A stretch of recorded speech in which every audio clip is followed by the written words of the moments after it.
This is Carrie Cassidy from Project Camelot. This is the place where the UFO Congress is being held this year. And I'm about to go see if there's anything worth filming about this event. And Bob Dean has a group of people behind him, surrounding him, I should say. He's over here holding court. Among the group that greeted the Anunnaki in '54 at Muroc, which is now Edwards Air Force Base, there was an archbishop from Los Angeles by the name of Mike McIntyre. McIntyre had been invited to be present when they landed to meet them, because I thought, well, somebody ought to be representing the church here, you know. And they brought old McIntyre over from L.A. to Muroc, and they were there for 2 days. And these guys scared the shit out of everybody with their technology. And they talked openly. The two hovered over the runway for 2 days. Just never landed. I mean, no legs or nothing. They just hovered over the damn runway. It's all on film. But the other guys come out, landed right in front of the hangar, and got out and went over, you know, shook hands or whatever. I don't know what the hell they did. McIntyre was present because I had invited him. Well, after it was all over with, after the second day, and you guys get back in their ship and off they go, our intelligence people got a hold of McIntyre and says, now, Archbishop, you gotta understand, you can't talk about anything you've seen. Oh, I understand. Archbishop, this is beyond top secret. You can't say a word about what we have just experienced here. Oh yes, I know. So the old bastard gets on a plane, takes off and flies back toward the east. They brought his plane down in Chicago and said to him again, Archbishop, we have to make you understand. You can't talk about any of this. Oh yes, I understand. So McIntyre gets back on his plane, flies to New York, flies to Rome, and briefs the Pope. Because his first authority, his first responsibility was not to Washington or the President or to the Constitution. It was to His Holiness. And the Pope he briefed was Pius XII.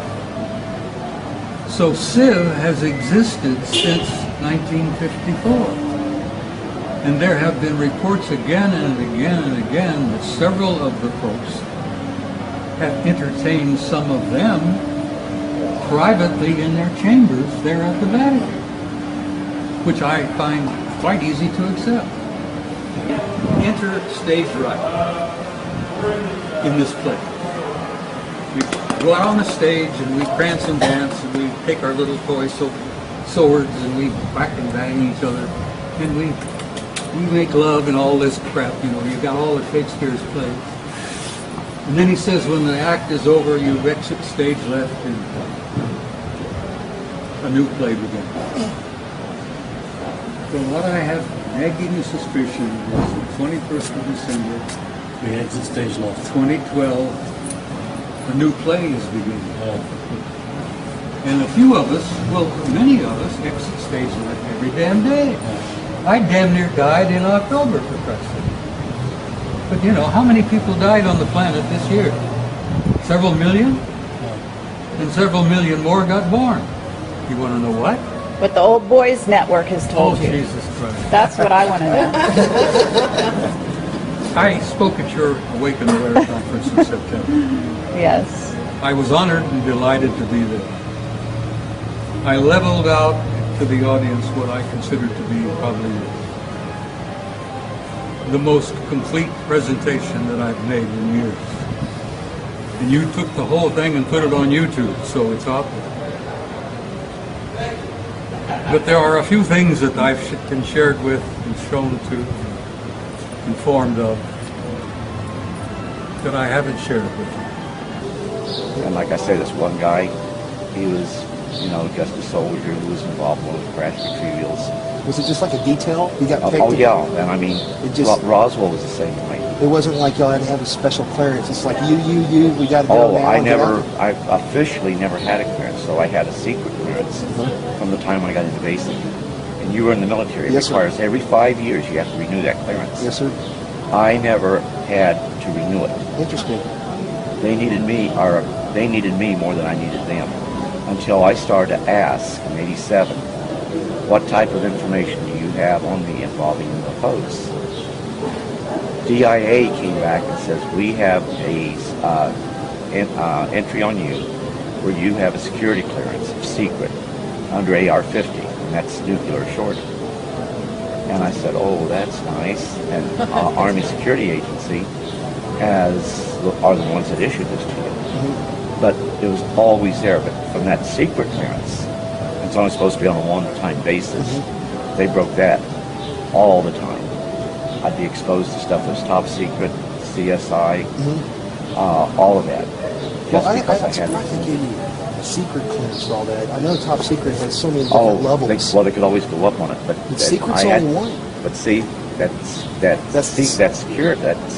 secret clearance provided the foundation to use me many times over on a one-time basis. Now, you were always in briefed and out briefed. But, I thought I was getting out of one mission because it made it clear you had to have at least a secret clearance.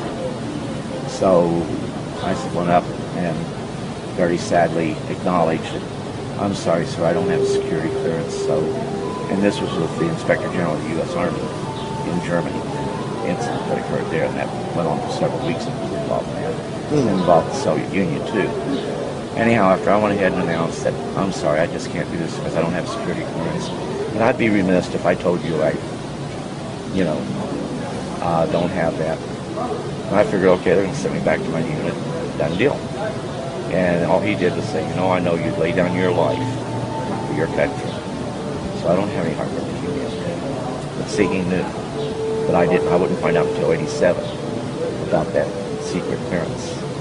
And I wouldn't find out until '87 they needed that secret clearance to add on. Every time I went and tried to get a clearance, because it's crucial for promotion, they'd always go ahead and paperwork already done for well, they would bounce it back down Oh. and tell me, don't process, because see, if I did it, I'd find out I'd have it, and they could never pull it. When I got assigned to naming, they tried to pull it because I didn't need a security clearance there. So they sent me a notification that it had been pulled. I thought, the last on them, I don't have a secret clearance. They went back and told 4th ROTC region, no, this man needs it. We can't explain to you why. He keeps the clearance. So I didn't know it at the time, but we were getting ready for something big. That's how they keep it secret. They don't tell you. Oh, yeah. So when I got out, I was debriefed, but I'd already started to say, this isn't like we're hurting people. So I went through the gauntlet of being relieved of duty, getting hit up on them trying to court-martial me, having to go through a psychiatric evaluation. And the bottom line, 3 field grade officers was relieved of duty as a result of that. You being in the military, that doesn't happen. Never happen, ever. And I got a meritorious service medal out of it. And they did, and I have it with me. If you're here tomorrow, I'll even show it to you. Where the commander's inquiry said the ER was wrong, talks about the relief of the officers, and they even made it part of my military personnel record because it dealt with UFOs and because I was refusing to follow orders, not to be trying to get information out. They actually pulled that because they were afraid that later on they would find out that, hey, this guy got a relief for cause because it had to do with his interest in UFOs. What is this?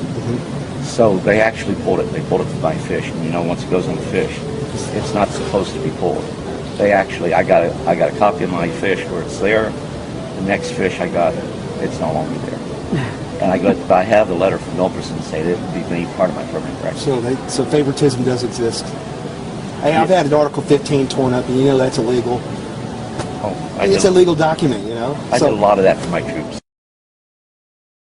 And this is her book that she... No, actually, it's Clifford's book, It's, but well, what did you do? Release it? I sponsored it. I did the interviews. Let me tell everybody the truth of it is.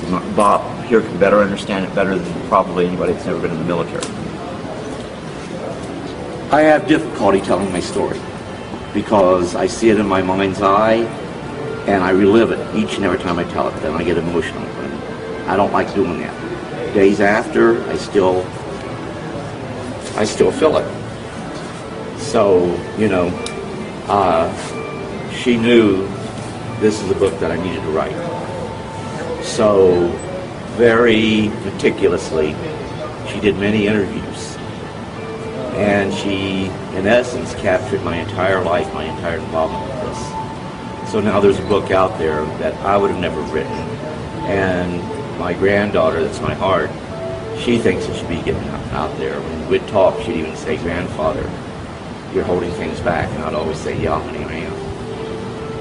But it is a book not so much about me, but it's meant for other people that's been in the military who have been involved in situations where they can't even talk to their family. I've gotten several hundred calls as a result of that book coming out.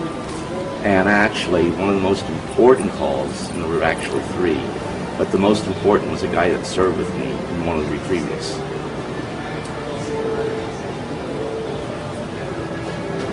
He kept it from his family and never told them. But they knew that something happened and something was going on. And he would bring up the subject of UFOs from time to time. But he could never bring it up to his family.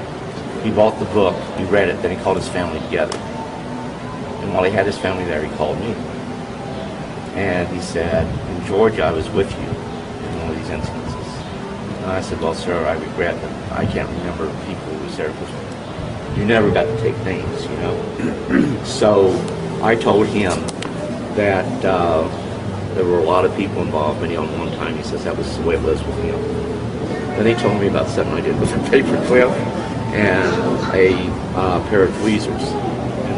The craft we were in started to rumble, and all of us were afraid, what's going to happen next? And I said, "I don't know." But he was the guy standing next to me, and "What have you done? What's going to happen next?" So the only way he could have known that was to win. So after he told me that, I realized. But he's not the one that wants to go out and talk about UFOs. He doesn't want to be involved with being filmed or anything. He wants, as my granddaughter says, a normal life. And this changes you, and it changed him. But he wasn't realizing he was changed forever by having that one experience. And people who have an event like this, it changes your life there. But you need to tell your family. But then when you tell your family, it's how do you go ahead, get closure with your family. With this book coming out, he was able to show that it wasn't something. And I sent him a whole slew of documents showing that we've done other recoveries. So he finally got the family to accept what he was talking about as being a reality. Now whether he convinced them they were of extraterrestrial origin or not, I don't know. But they finally accepted, and he found closure with that. For the first time, it wasn't something that he believed to be true, and it just didn't happen. He had closure. And that's what makes it worthwhile. So the book was actually written to help those people who they're not UFO buffs, they don't go to UFO conferences. So the end result is, who do you turn to? There's no one out there for them to turn to. By virtue of him seeing that book, he got closure. We turn to each other sometimes. That's it. Well, when you and I talk, we can talk openly. Because we've been there, we've done that. We understand where we're coming from. When somebody else is there, it's hard for them to understand. But when it's you and I, it's a brotherhood. It is. Very, very isolated brotherhood. Very, very few in And number. there aren't many of us left. So. Nope. Not many of us left. I keep saying goodbye to old friends every damn day. Well, you're going to be here for a long... Oh, shut up. As long as you're around, I'll hang around. Okay? You'll be here for some time. Tam, it's good to see you. Good. Hi. I'm Carrie Cassidy from Project Camelot, and I hope to go down as far down in the rabbit hole as possible at this point. You guys with me? You have to be careful, my dear. You go down the rabbit hole, you might not come out. I understand that. Okay. But being careful is something I kind of threw out there. Yeah, I a know. long time I ago. know. All right? And, Well, let's- and from an old warhorse to another old warhorse, you should know what I'm talking about. I know exactly what you're talking about. Okay. So we're very happy that Bob Dean has survived his ordeal in, what was it, October? October the 1st. Okay. Yeah, after your conference in September in Orange County. 10 days after that, I'm in intensive care, in a coma, in a hospital here in Phoenix, with viral meningitis, of all things. My doctors called my son and my wife and said, look, we don't think he's going to make it. Because of his age, 82, meningitis is pretty well fatal. And they gave the word that they didn't expect me to go home. And my son and my wife sold my old car while I was in the hospital. Haven't forgiven them for that. And I died, sweetheart. I literally died. I was out of body. Okay, and I believe you came back for a reason. I went home. I really went home.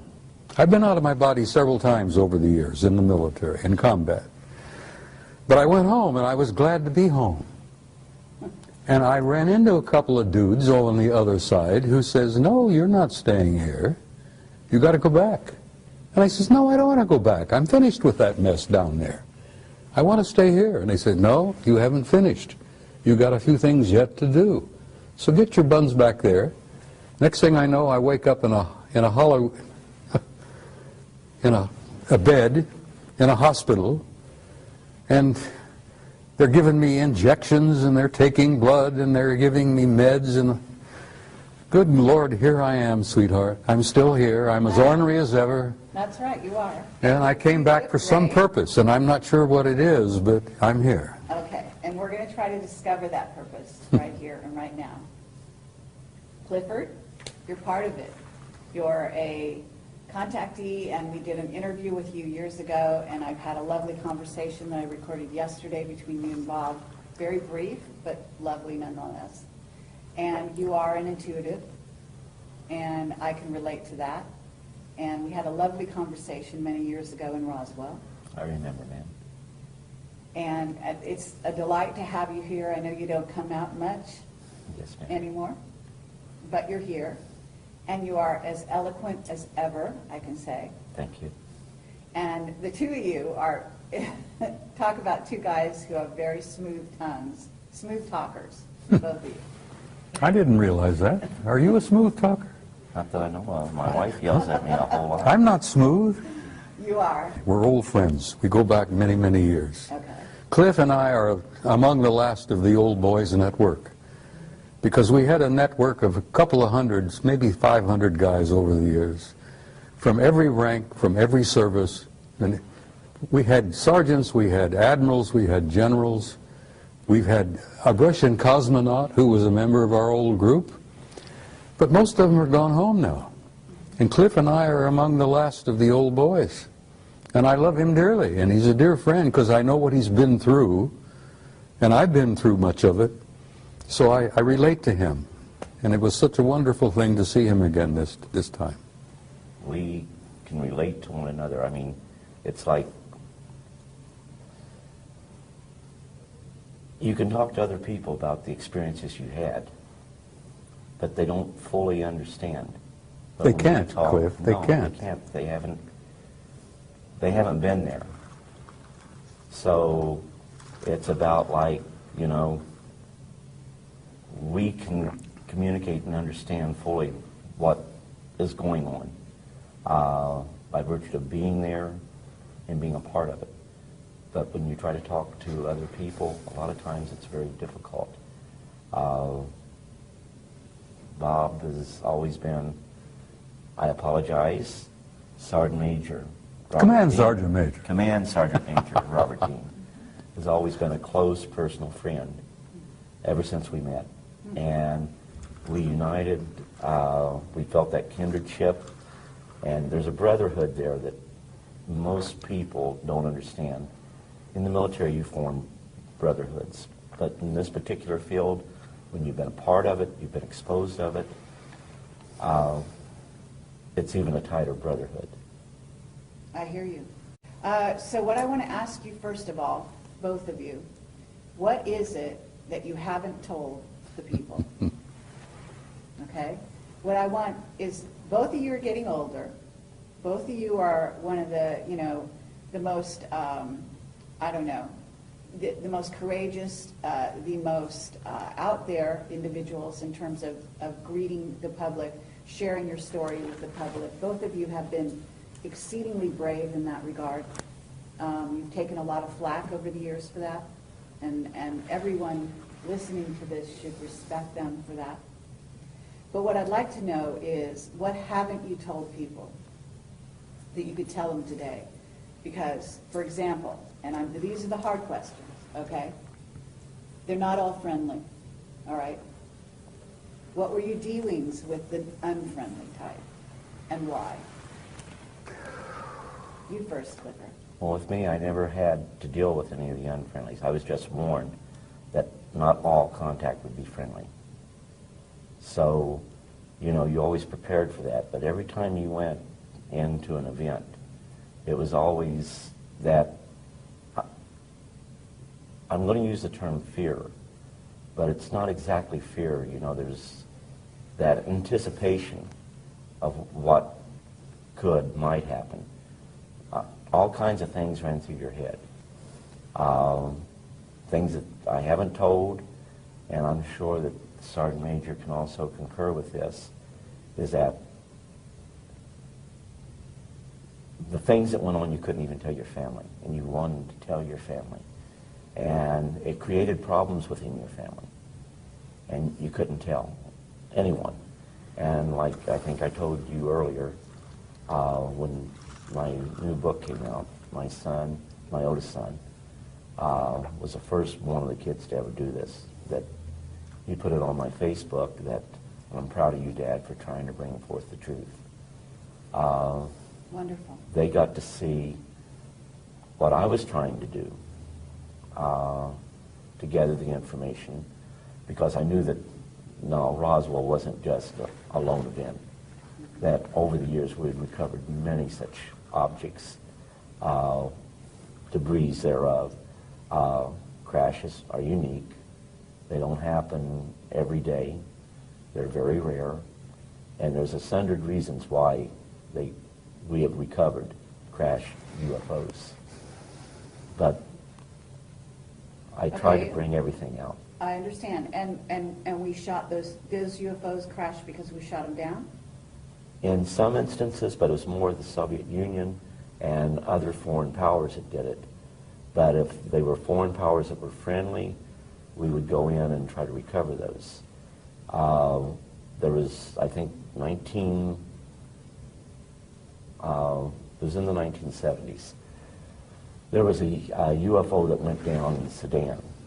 Now this is unique because it wasn't ours, but we wanted to go ahead and recover that object. Well, there was strained relations at that time with all nations in the Middle East, so they did not want us there.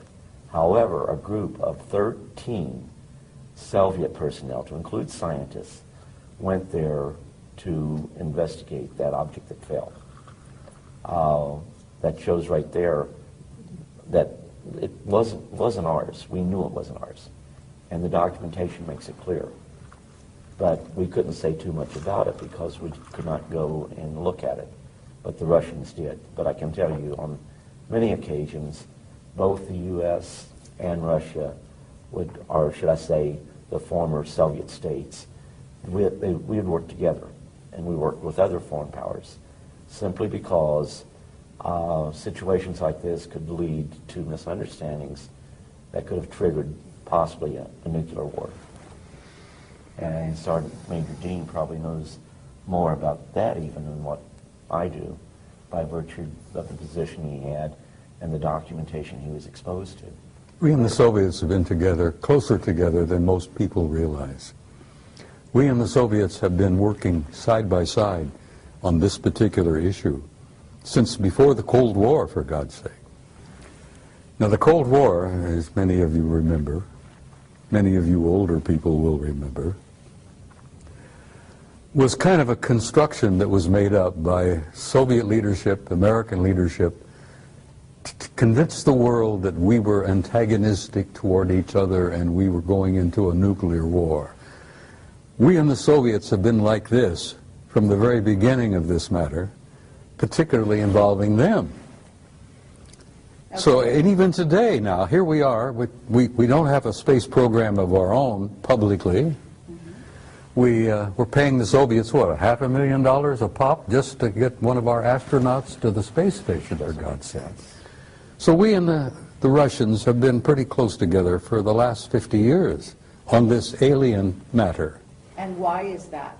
You know? Because we recognized from the very beginning that it was us versus them. And we didn't realize back in the beginning that they were made up of not only malevolent guys out there, and there are some of them out there that don't like us at all.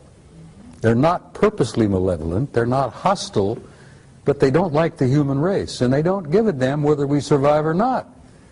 Thank God we have good friends out there that do care about us, that are related to us, who want to see us survive as a species. What is the threat? In other words, first of all, you know they've done abductions. We know that they allowed them to do abductions. And yes, some of the abductions are positive contactee experiences, et cetera, et cetera. And some of them are painful. And depends who it is. But they also had an agenda. And one of those agendas is to create a hybrid race. They're harvesting us. Humans are already hybrids. We made an agreement with them, 1954. We would allow them to continue to harvest our genetics.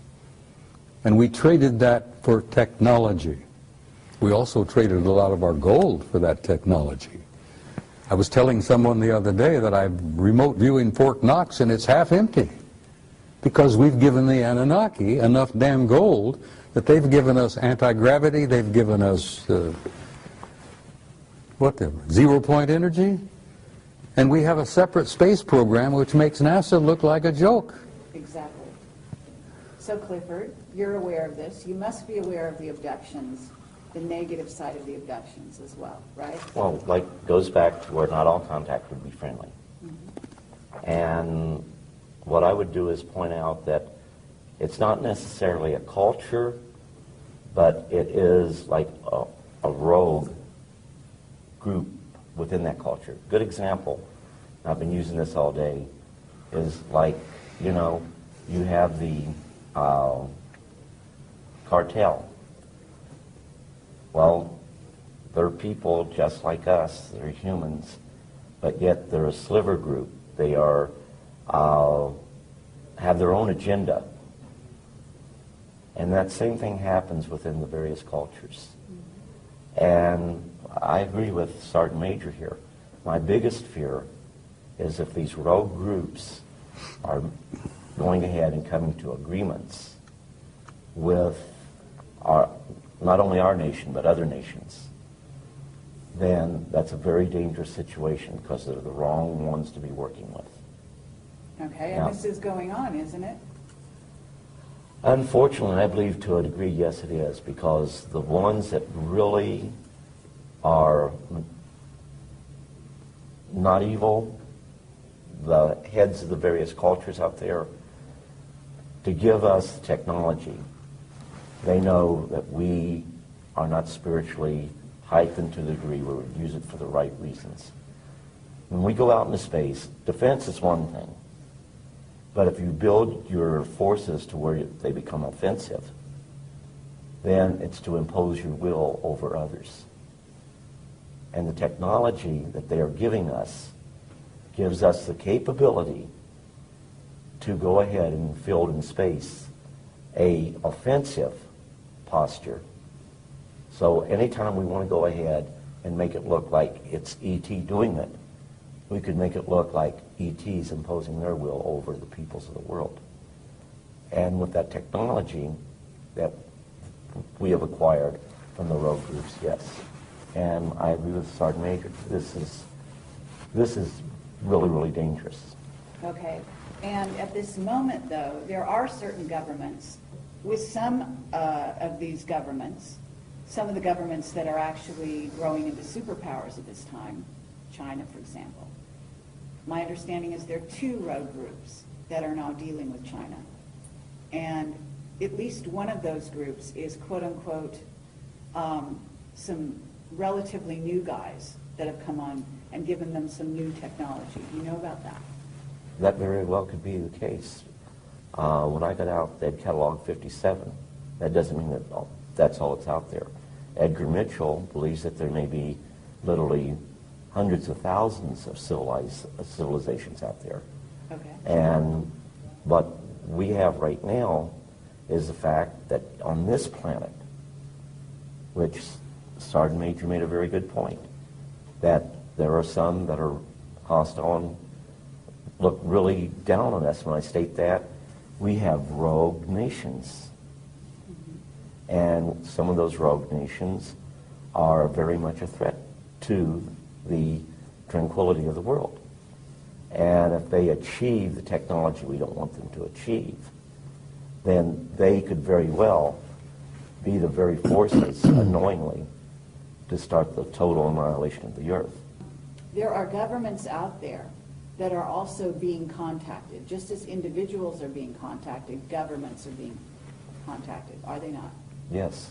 Okay, and so this kind of dynamic is, we don't just have a political situation that could become unstable with, say, Iran or North Korea or China or Pakistan, but the idea here being that they may be making agreements with some off-world visitors that the ones we made agreements with, the U.S. that is, don't get along with. And there's also issues within the U.S. itself, within the U.S. military. The Army has got one group that they're talking to. The Air Force is talking to another group, and the Navy is talking to another group. Isn't that right? Yeah, but you only have a small nucleus of people who control all of the information. And it may not be military personnel that is doing this. And it may not be your elected officials. Sure. And that's a scary situation. Okay, and that's also true. We've got a military right now in the U.S. that's very discontent. And Bob, you can speak to this as well. You've got a son who's been working for these people. He must hear all kinds of things. And they're being told to do certain things that they know is not in the best interest necessarily of the United States, for example. Is that right? Let me tell you something. It's not easy to say that there are the good guys and there are the bad guys, and we're in the middle. That's true to a certain extent, and it's been true for the last 10,000 years, but it isn't particularly true today, because a third party has entered the game. An advanced culture, God knows who they are and what they are, but they're the higher in the what do they call it, the hierarchy. These guys at the top of the hierarchy are primarily spiritual in nature, and they have intervened. And they have said, listen, we've had enough of this bullshit where you've warred among yourselves, you've had these clan disagreements and blah, blah, blah, blah. This family and that culture and that group, that's going to cease.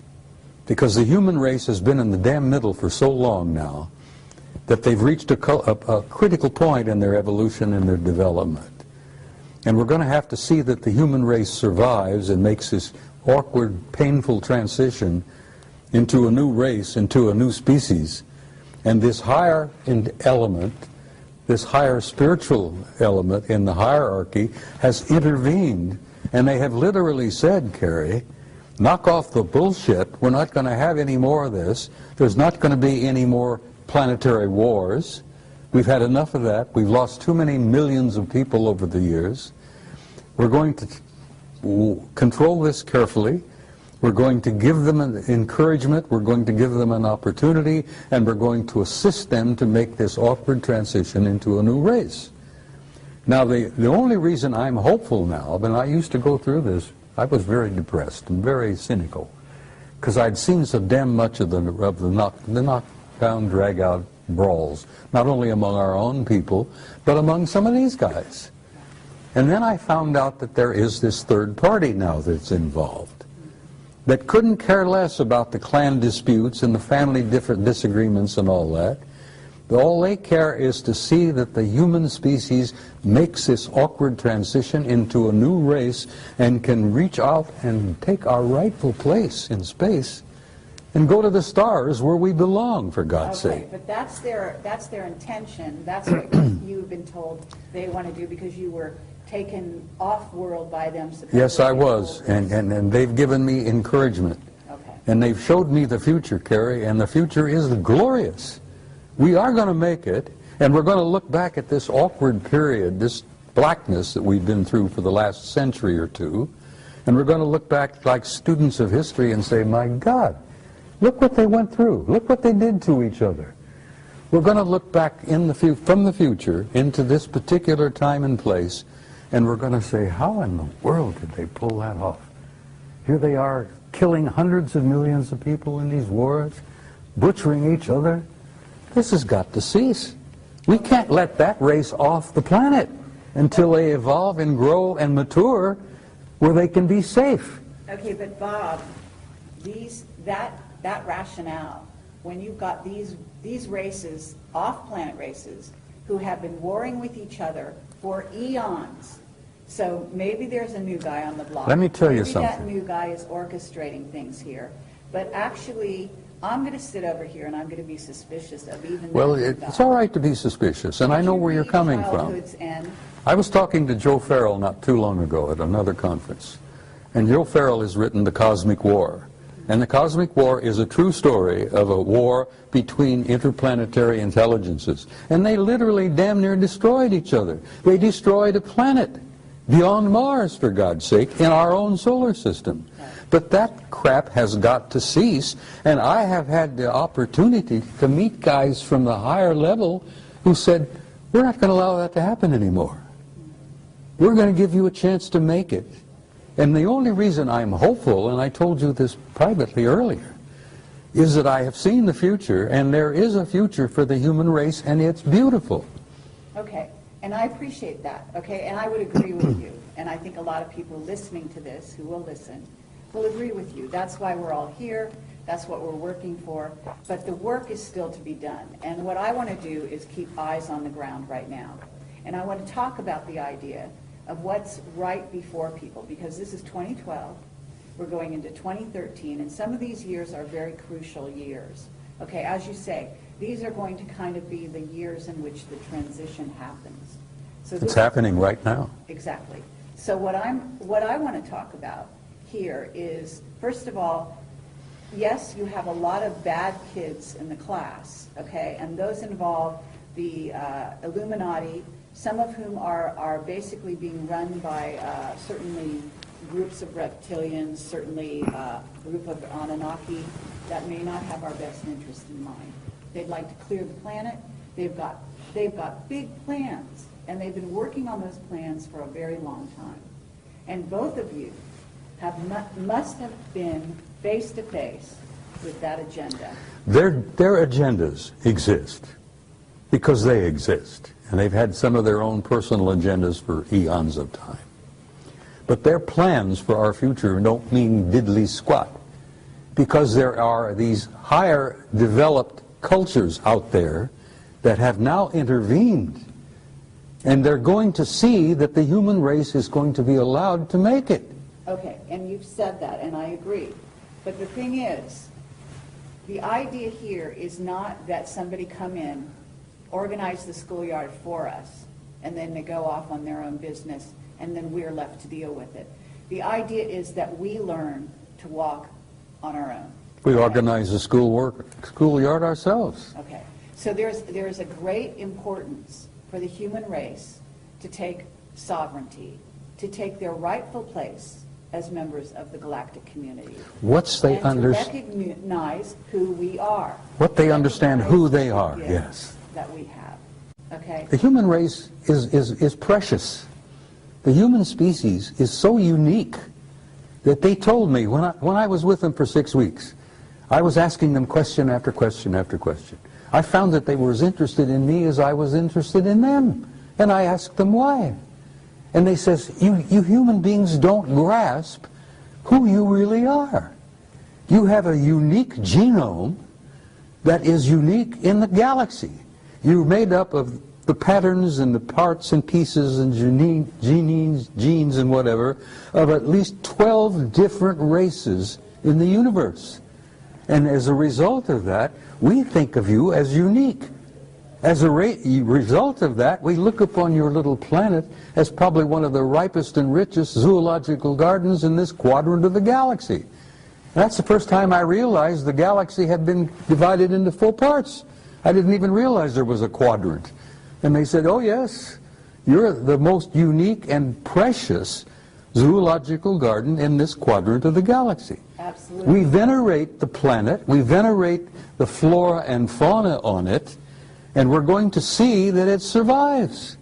Now, I'm getting this from the higher level. I hear you, and I appreciate that. So, Clifford, because both of you have been threatened, both of you have had children who died in most unfortunate circumstances. Isn't this true? And I don't mean to bring up something that is hurtful, but the bottom line here is that you're both whistleblowers. You both came forward. You both put your lives on the line. You've both been threatened in a myriad of ways, okay? And people out there, people need to realize that this is the case. You're not just out there pontificating, you know, talking off the top of your head. Like what the Sergeant Major was talking about, like I was told that we are a race on this planet that is capable of such wonderful and beautiful things. Infinite possibilities. Absolutely. But yet we have the capability of doing such horrible things to one another. And I think that the Sergeant Major was saying the same aside when, you know, yeah, we have to spiritually grow. We don't spiritually grow, we're going to fall victim to our technology. They don't want that to happen. Okay. And initially, the initial contact was to ensure it didn't happen accidentally, because they wanted us to know, you know, the other side's not launching against you. We're here. And you will, from time to time, pick us up on your radar. We will, from time to time, appear to be missiles coming in a threatening way. So you must make sure, before you launch your death and destruction, that you really are under attack. But you must not let this happen. And as we grew, actually, to an understanding, MAD was something that they held over our heads, and MAD was mutual assured destruction. You go ahead and put a surprise attack on the U.S., we'll live long enough to kill you. You destroy us, we'll destroy you. Yeah. Absolutely, but we're still dealing with that. In fact, we're dealing with something with Iran right now and Israel, in which we're coming to another one of those situations. And I have a whistleblower right now that I interviewed last night who said that there was a Bay of Pigs situation going on with regard to Iran and Venezuela, with missiles that were supposedly, you know, put into Venezuela by the Iranians, et cetera, et cetera. And they actually said that there were some ETs from off-world that intervened. Now, my understanding is, and people don't realize this, but I also have a whistleblower who used to set up a camera on his deck in LA, and he had it on all the time at night, and he would film the fight, the war going on between us and them. And this was not the Russians, the Chinese, it was off-worlders. I know, Ed, honey. And the guy was killed. I know, Ed. And those weren't wars. Those were operations, those were exercises, but they weren't wars. Well, if there were wars out there, if there were cosmic wars going on around our planet, this planet would be in pretty damn dreadful shape. but it is in dreadful. Well, it's not as dreadful as it could be. Oh, no, that's not true. And, Well- and what do you think the chemtrails are doing? They're covering up, among other things, besides changing the atmosphere to make it better for a hybrid race that the Greys have now created and are going to inhabit this planet on some level. They will never inhabit the planet. The hybrid race will. No, they won't. This planet is going to be preserved, They're Carrie. human. They're half human. Yes, but we are human. This is our planet. And in short, what we do with it, it's up to us. We're the flora on this planet. That's it. We're the fauna on this planet. That's I it. agree. We're the caretakers. And Sorry, we're should there be a hostile force that was to invade us, we would put up a valiant defense. We couldn't win without outside help.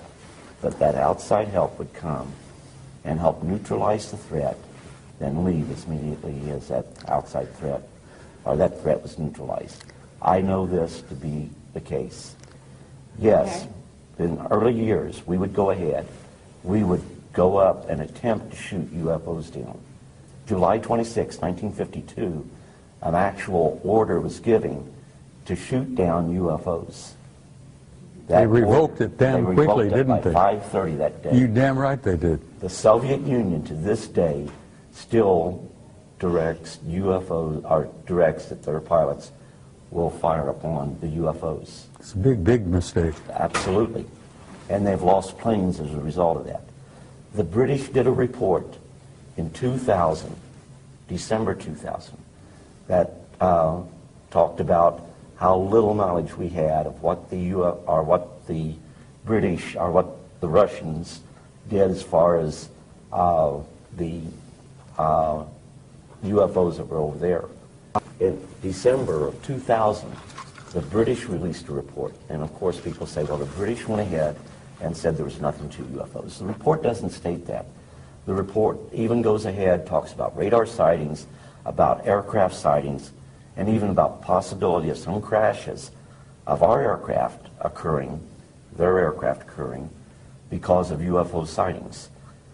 They know, and they put this right in the report, that the Soviets make attempts to shoot down UFOs and have lost aircraft in the process. And I have a copy of that entire report. okay. But if we're working, you know that our government has got alliances with some of these groups. Some of them that are not positive. In other words, what's transpiring on the planet right now is not positive, in part because we have a rogue group running the U.S., which is not our government as we knew it at one time. And that's the greed of man.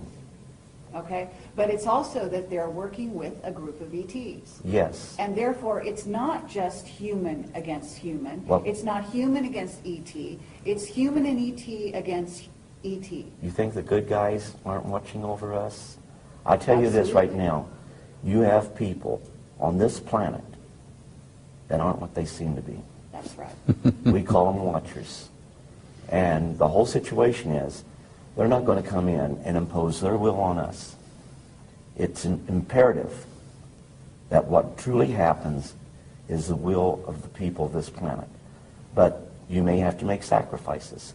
But if the powers that be right now choose to listen to the evil side, they'll let that go for a little while. But once it becomes a threat to humanity as a whole, then like what Sergeant Major said, some outside force will step in. Let me tell you something, if I may interject something, Cliff. The good guys out there, whoever the hell you think they are, and whatever, it doesn't matter, they orchestrated the end of the Cold War. They came over our missile silos here in the United States. They hovered over our missile silos, where we had these intercontinental ballistic missiles that had 12 independently targeted warheads, each one with a 1 megaton warhead, and we were targeting the Soviet Union. And the Soviet Union had the same damn thing targeting us. Well, when Reagan was in office and Gorbachev was in office, these good guys came down and hovered over our missile silos, and they not only knocked off the computers, they melted the warheads in our missiles. And they scrambled the guidance systems so badly that if the missile had ever gotten out of the silo, God knows where it would have gone. Miami or Schenectady wouldn't have mattered, because it wouldn't have exploded. It would just leave a hole in the ground. They did the same damn thing to Gorbachev's Soviet Union outside of St. Petersburg, outside of Moscow. They hovered over the warheads, melted the warheads, scrambled the guidance systems, and brought an end to the Cold War. Now, it even happened as late as 1980 at Brindlesham Forest at Bentwaters. I talked to Charlie Halt, who was the deputy post commander there, and I said, Colonel, the word I got from a general recently was that they screwed up the warheads and scrambled it. He says, screwed up hell, they stole some of them. Now, these are the good guys, and the good guys said to Gorbachev and to Reagan and to anyone else who was listening, and believe me, the Chinese were paying attention, they said, you guys are not going to screw up this goddamn planet. You're not going to destroy yourselves, that there will not be a nuclear war. We're going to see that you do not do that. And now these are the guys that are in control. Okay. Now, let me finish. There are alien groups that are pissing and moaning and among themselves and among us and moving things around and causing trouble here and there. But there is that third party beyond them that's in charge. Okay. If they're in charge, they're doing a hell of a bad No, job. well, you tell them about it. I will. And if you want to run into them and meet one of them face to face, as I I'm have, sure I have. you be prepared to give him some guidance on what you think would be the answer. Well, that's what we're doing here, okay? These people from off-planet, we're their progeny. We are their family. That's right. And therefore, we have their genetics. And therefore, like child is father to the man, we have every right to stand up and speak to them and tell them what is right and what is wrong with what is going on here, okay? And that means a lot of the different races. We are related to a lot of races out there, and you know it. I can see this adolescent child standing up and say, look, Pop, I'm going to tell you what I think needs to be done. And father looks down at the brat and says, well, good, tell me what you think. But in the meantime, I'm going to keep your ass out of trouble. I'm going to see that you don't go to jail. And I'm going to not let you blow yourselves up in the meantime. Okay, but we have, let's serious here. We are on the verge of civil war in the United States, and you know it. Both of you. Okay? Our No, there's military no. is extremely discontented. Our government is, well, the secret government is working very hard to funnel most of the money into their black projects. We've got, in essence, a rogue civilization that's going off-planet using technology that is wild beyond our wildest dreams. And we are here in what, 2012, and we don't even have cars that fly. We are using old technology. They're demonstrating through NASA. They're taking astronauts off the planet in an unconscionable way, in tin cans that blow up and kill them. I mean, we have a situation here that is actually not in a great state of affairs. And we are on the verge of these games they're playing with chemtrails. They're ruining humans' health across the globe, especially in the United States. We've got underground bases. We've got dulce experimentation on humans that is going through the roof. We've got biological weapons labs across the nation. We've contaminated the planet with radiation from Fukushima, now in north of Chicago, and here in San Onofre, we've got another plant, some of which is being triggered by the powers that be.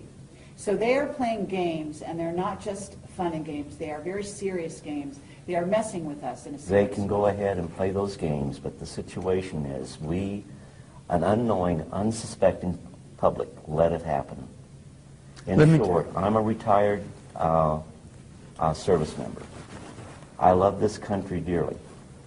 If anybody threatened this country, I would lay down my life for our way of life. Out of all the countries in the world, this country right here has the greatest form of government. But what makes it great is the people. And we can talk about the evils of the government and the evils of the industrial complex. But ultimately, we, the people, have the most powerful weapon in the world. This is what it is. And when it comes time to vote, you vote. When you think that there are things that are wrong, you correspond with members of your government.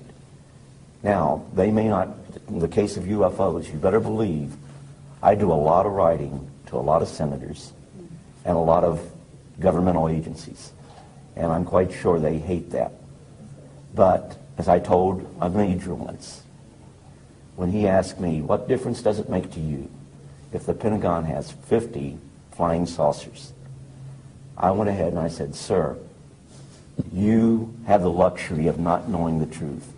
Unfortunately, I do not share that luxury.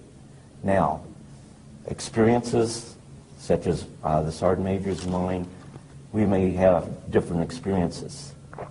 But when you put them all together, they paint a picture.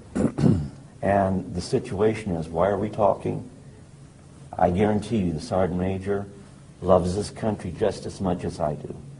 And we may be old codgers, but if you threaten our way of life, we would take up arms. I pledged my life for this There you country, go. and I still hold to that, And Cliff. that pledge is still dear to our heart. Okay, but you do understand you have Oh, a yes. government Oh, that yes. is ready to put people like you guys and me and probably a few other people in this room in jail for talking about the truth. Because they want to keep secrets and they want to continue with their way, which has become basically a rogue society, okay, behind our backs. Now, Bob Dean, I know Bob knows the old boy's secrets, okay? I know he was let in quite a while ago. Were you let in? They don't want me in. Okay. Let me put it to you this way. Why not?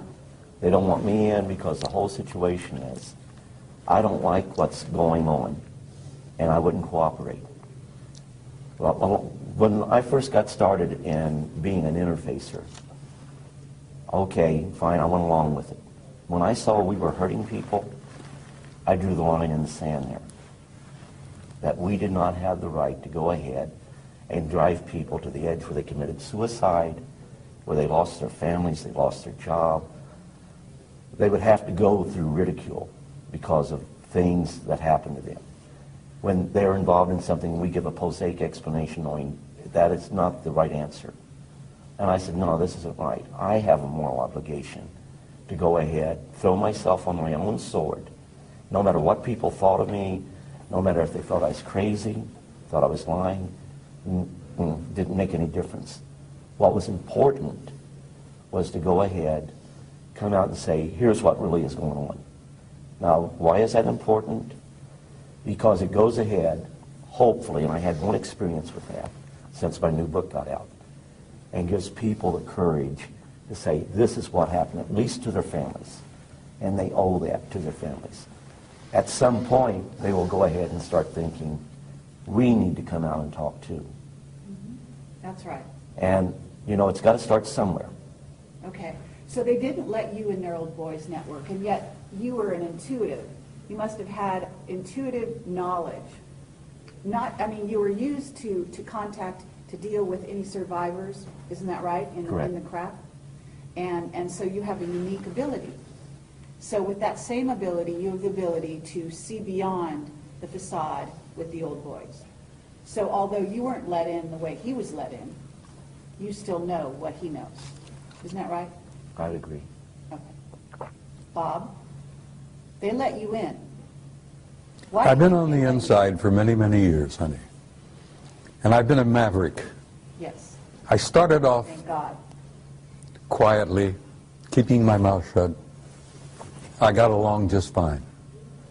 Then I became pissed off. I got angry. Has nothing to do with courage. It's anger. I got angry as hell, and I'm a command sergeant major retired, and you don't piss me off and push me too far, because then I start pushing back. So I ended up becoming a threat. Then I became a nuisance. And I've learned since that I am now an asset. The reason I'm alive. You played their game to some degree. Well, I played it along to a certain point, and then I reached the same point that Cliff reached. I said, I'm not going any further with this. I saw too many lives ruined. I saw careers ruined, families destroyed, people committing suicide. I saw things, honey, that would curl your hair. And I said, I've had enough of this shit. I'm going to tell the goddamn truth, whether they like it or not. And that's when they threatened my ass. They tried to take my pension away. They harassed me with black helicopters and black SUVs, phone calls at 3 in the morning. I went through the whole 9 yards until I fought back. I says, I'm carrying a gun, I'm a marksman, don't push me too far, I'm going to start shooting people. And you realize they walked away and backed away from me and left me alone? And here I am, 2012, 83 years old, ornery as ever, and I'm speaking to you with honesty and from my heart. Okay. But you have friends in high places. Yes, I do. A few of them are still around. Most of them are dead. Clifford does as well, and I know I do. Look, I've known some of the guys in MJ-12, honey, personally. I'm sure you And have. most of them are dead now. I don't know who the new crowd is because I've been out of touch for quite a while. Okay. But they still exist, and they're there. You call them the black government, you call them the secret government, doesn't matter what you call them, they're there. But they're still messing with people. Oh, they're messing with people. Look, you got the Trilateral Commission, you got the Council of Foreign Relations, you got the Bilderbergers, you got all those guys. You call them the Illuminati. That doesn't matter, doesn't mean shit, you know. You call them anything you want, but they exist. But there are powers beyond them. Great. And they don't like that. I understand. And they don't yet have come to terms with the fact that they can push the human race, the American people, whoever, just so far, and that third party is going to intervene in a big way.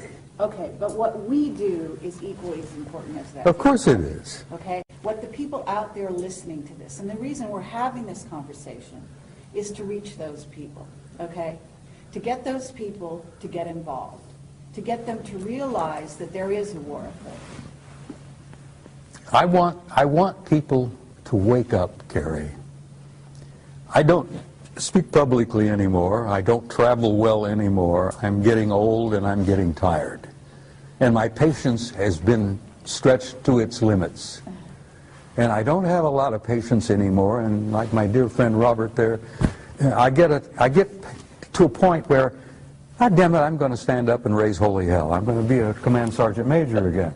I'm going to take names and chew ass. Okay. And I'm going to do that till the day I die.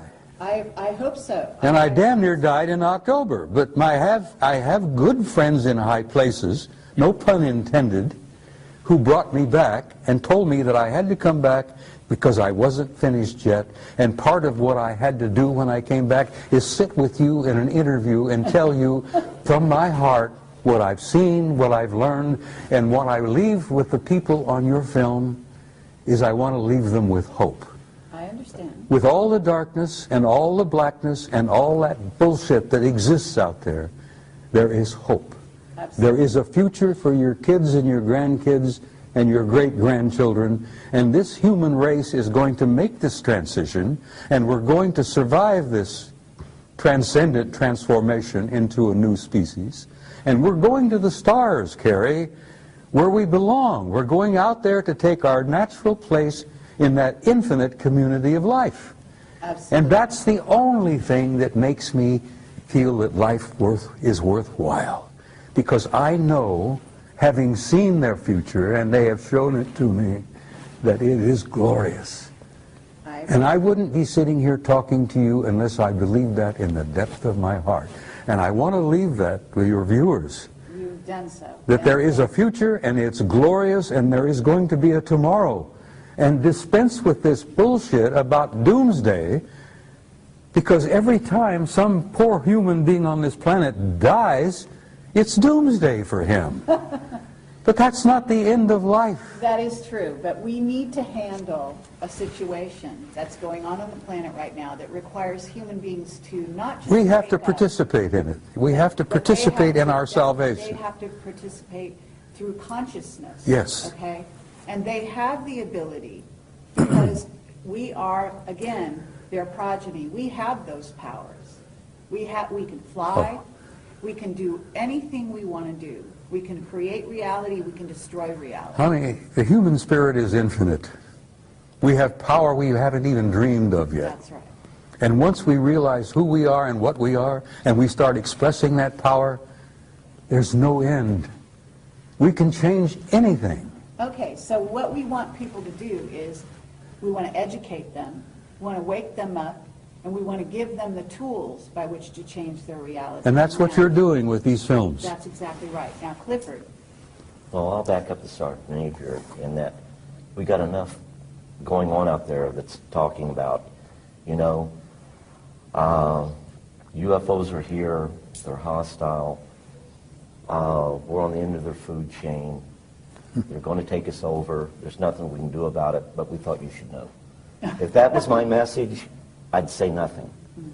But like the Sergeant Major, I want my message to be a message of hope and for us to look and build towards a brighter future. And by us spiritually growing, we head in that direction. But it's going to take time. We're not going to go away. We're going to be here. We are going to achieve interstellar travel where we visit other star systems. But in order to do that, we must first grow spiritually. Right now, the situation is we're a world in quarantine. And do we have the technology to be out? Oh, we sure do. I can show you the NASA plans for setting up permanent bases on the moon, on Mars. The technology is there right now. 2007, they planned to go back to Mars. Did they? Or did they not?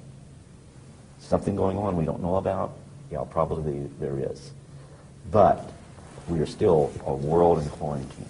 Okay, well, I don't agree that we're in quarantine. I actually think we've been invaded every way since Sunday by various races. In other words, the quarantine is off.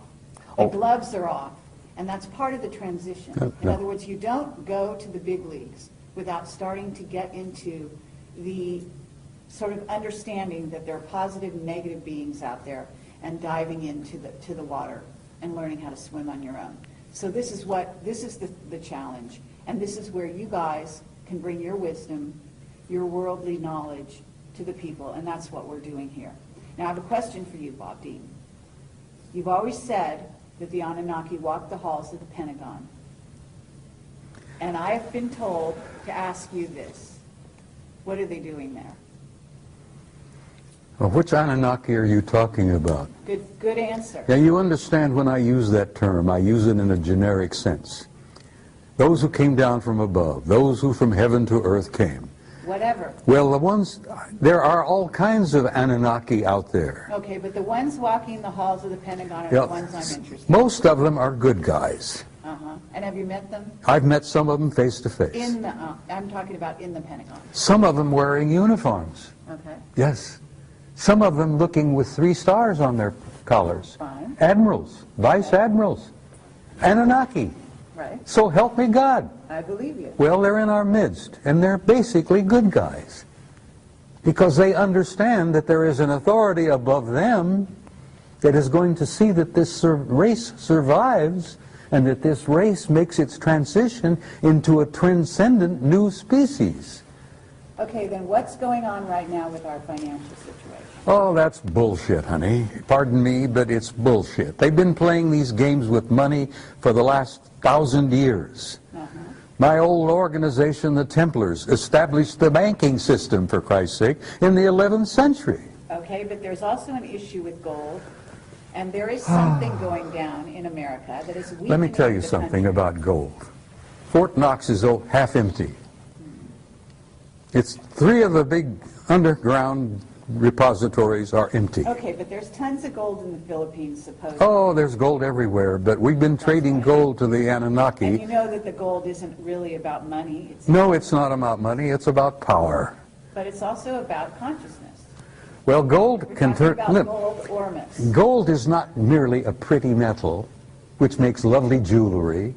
It's nice to hold, and it's nice to play with, and all that. The value of gold is it can be turned into ormus. And the ormus, this white powdered monatomic gold, is worth more than its weight in gold, because the Anunnaki ingest it.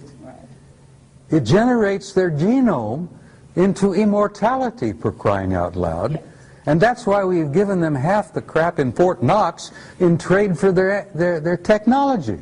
Exactly. And if the average American realized that Fort Knox, if they ever conducted an inventory and an audit and realized that they only have half of what they think they've got, that we've traded the rest of it off to the Anunnaki for technology. That's the value of gold, Carrie, and I hope that's on film. And people will listen and say, holy conniption, you mean we don't have as much as we thought we had? Well, you've never had as much as you thought you had. You've been a little player in this game, and you've been manipulated for so damn long that you don't even realize that you're not even a part of the game. You're a player. You're just a part. Okay, but we want to change that in this interview. Okay? I know you do. We want the people listening to realize that they can take things at hand, and they can become aware, and awareness alone can change your reality. If they can inform themselves, Carrie, of who they are and what they are, they're free. They are free. They don't have to worry about this garbage anymore. And they will not be allowed to be manipulated anymore by these other assholes out there. Pardon my French, I'm sorry. I'm an old command sergeant major, and I sometimes lose it and use old infantry terminology. But once the average guy out there realizes who he is, he's free. And I hope that your viewers see that and remember that of all things. And like what I told you before, let no one live in your mind rent-free. Make sure of your facts. The biggest problem I have documents. And everyone tells me they don't mean anything. Well, you know what? The Constitution is a document.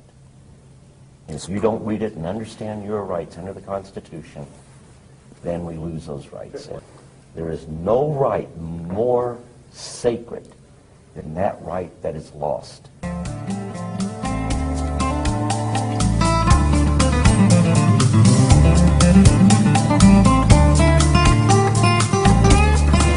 Stories about those actual missions that actually exist, in which we do, in fact, recover a UFO crash of a whole craft is very, very rare, very rare. But there are debris that's left behind. And also there's what we call physical evidence, and we go after that, and we recover these. Blue Book was never part of that, even during the time that Blue Book existed.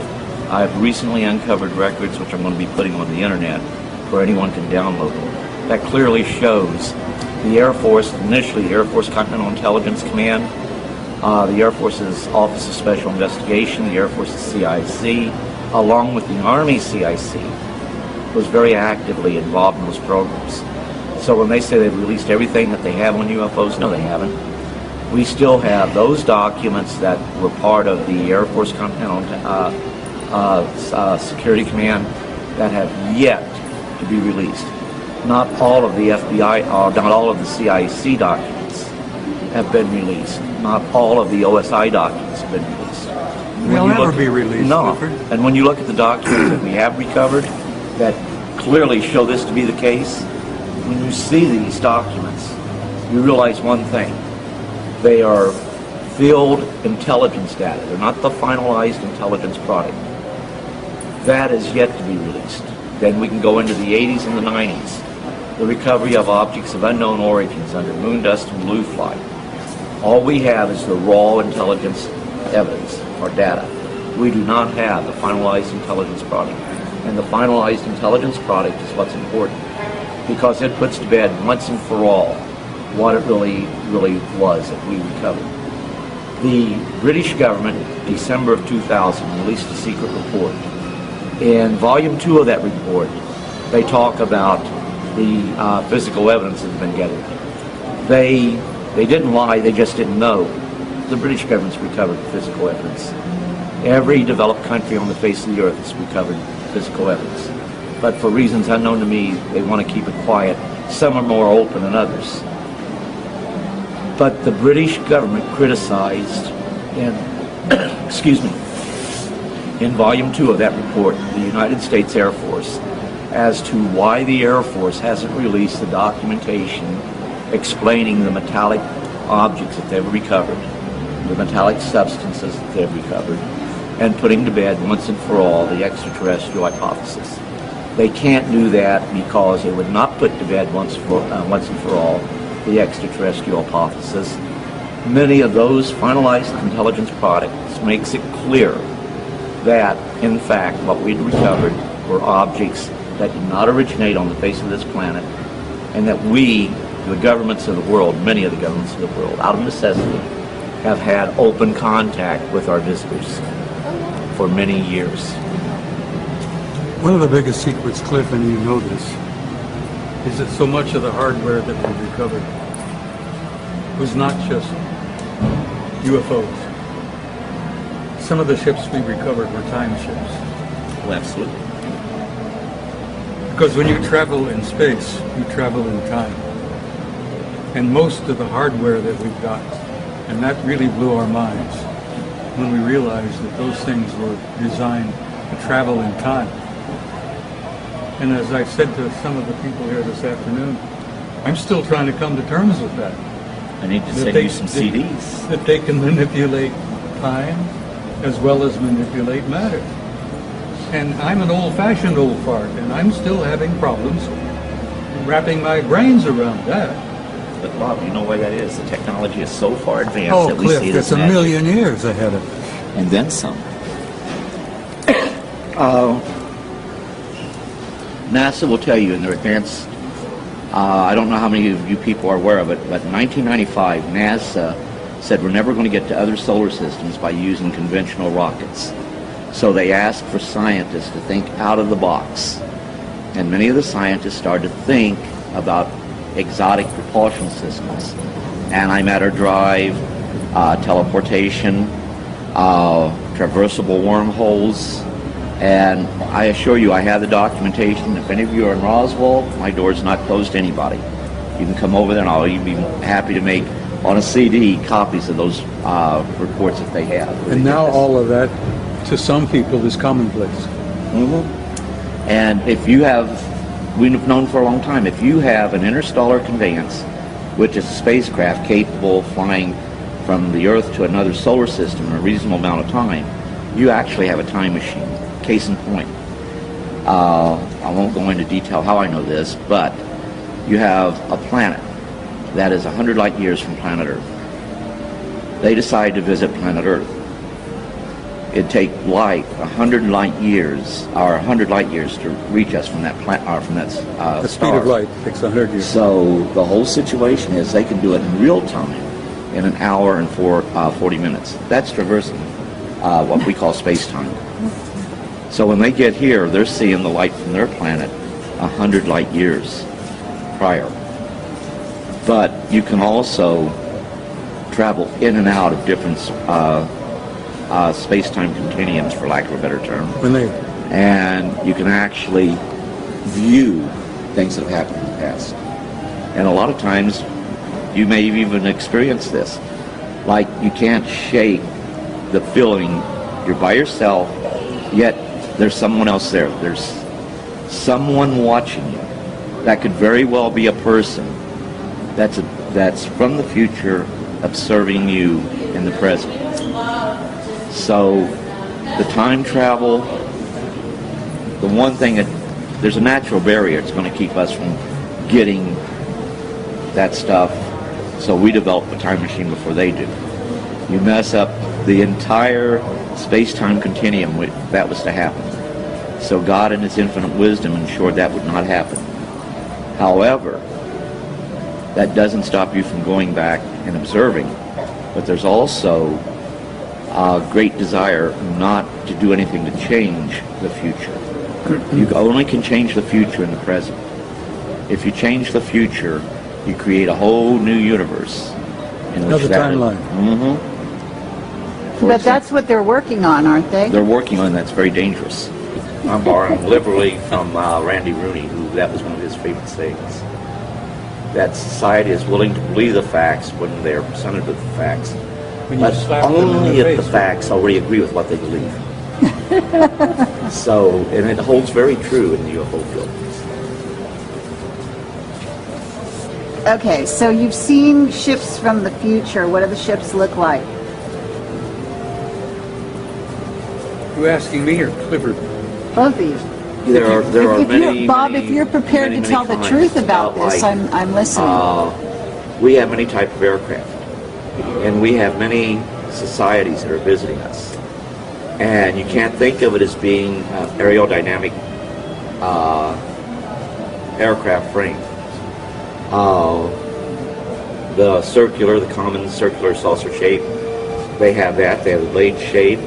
They even have the cube shape. They have the spherical shape. They have mothers out there 5 miles long. Yep. Oh, yeah. What about the plasma ships, though? The plasma ships can take it in any form they wish. Right. In any Because- time they wish. Yep. That's what's so difficult for many of our scientists to come to terms with. We're not talking about distances. We're talking about time. And when these guys come here, they're coming into their past to visit us. Because some of them are a million years ahead of us. But you want to be careful about that, because can you imagine going back in your past and, oh no, my grandparents or my ancestors did this. How do I cover this up? Yeah, I come from a family of racists. And that's not easy for me to come to terms with. My old man, my father was a racist. Well, I had to pay $500 to have a Catholic church look up my lineage. I had to pay him $1,500 to keep quiet about it. Kidding. Anyway, Check to the Vatican, did you? absolutely. Oh, Jesus. I guess they'll figure it balanced about next week. You'd have 2 teams that show up. You'd have 18 feet. First ones there, if there were any injured entities, you had to give them first aid. Our first aid could actually kill them. So it was imperative that we knew which species we were dealing with and what was the appropriate first aid. So that became crucial. Now, I wasn't even supposed to see that book. But a lot of the people that made up the team that would show up all the time, the medical staff, the key people, I refused to go to school. And later on I found out that would have been, actually in the Army, we called it gondola wish. That was the Army Security Agency remote viewing program. But at the same time, the intent of doing remote viewing, they hoped to go ahead and get a remote viewer down to at least core level where they could be utilized in the field maybe further. Based on the experiences that I've had, I believe that I was meant to be in core level. Because while I was in Germany, I was at V Corps level. You're familiar with that. And even though I was in the 3rd Armored Division by being under Hanau Military Community, that was part of 3rd Armored Division. We were part of 3rd Armored Division. That made me a valuable asset to V Corps. Only I didn't know that's what I was doing. When this book came out, I actually got a call from a guy who was involved with the United Kingdom program, who told me, you should look at some of those files on Stargate. And I said, I would, only the CIA says that they have already turned them over to the National Archives. The National Archives wants a couple of thousand before they'll even start a search for those records. So there is a site called remoteviewed.com that has some of the CIA documents dealing with remote viewing there. But is stuff redacted out of it? Those black lines, they're always... There's some, you're always going to have that. Some of that is really necessary to protect legitimate national security concerns. Such as? Really, let's get down to it. What is the national security concern with regard to ET? Okay, for example, well, not with ET. Only about 5% of that needs to be. We were always told not all contact is going to be of a friendly nature. Now, I never had anything happen that was really, really bad. Actually, this eye right here, for their interaction, I still have this eye. And you'll read about that in the book. But I almost lost that eye in Vietnam. And the reason the eye was damaged was there was this bug they had in Vietnam that sprayed into my eye and kept the corona of the eye. Cornea of the eye. So go ahead and figure out what insect can do that. But that was the reason I had it bandaged up for well over a week. But Clifford, you were talking earlier about why the damn lid has been clamped down and why it's still being held down. well, the reason is they dug themselves into a hole. How do you tell the world that there is life out there? Not only is it out there, but it's been visiting us for many, many, many, many, many years, going into the millennia. Now, how do you go and tell an unsuspecting worldwide public that this is the case? And when you do this, there will be repercussions. Actually, during the time of Stargate, they did an exercise in remote viewing going back to the time of Christ. They saw the crucifixion. You need to go and take a look at that remote viewing training exercise they did. But use it and do it with great care, because when you Oh, but remember, I still believe in God, and I still believe Christ is the Son of God. But you also have to remember that everything in the universe is interrelated. we're all part of a vast family. Absolutely. God created everything in the universe and then some. They have a greater understanding. Like when I say, they say, okay, describe E.T. Well, if you see them, you see us. Because we say that we're human. Are they more human than us? They got a highly evolved intelligence. But what I say is that humanity is within all the races. And the spirituality is within all the races. I would say it the reverse. All the races are in humanity. And that is You may the have big more secret. correct. Oh, absolutely. And when we realize that is when we realize our power, our true power. And then they really can't keep us down. When I was praying at my son's grave, one of the ETs that was there knelt with me. Prayed this as we prayed. I've been told by them face to face that they venerate the same God we do.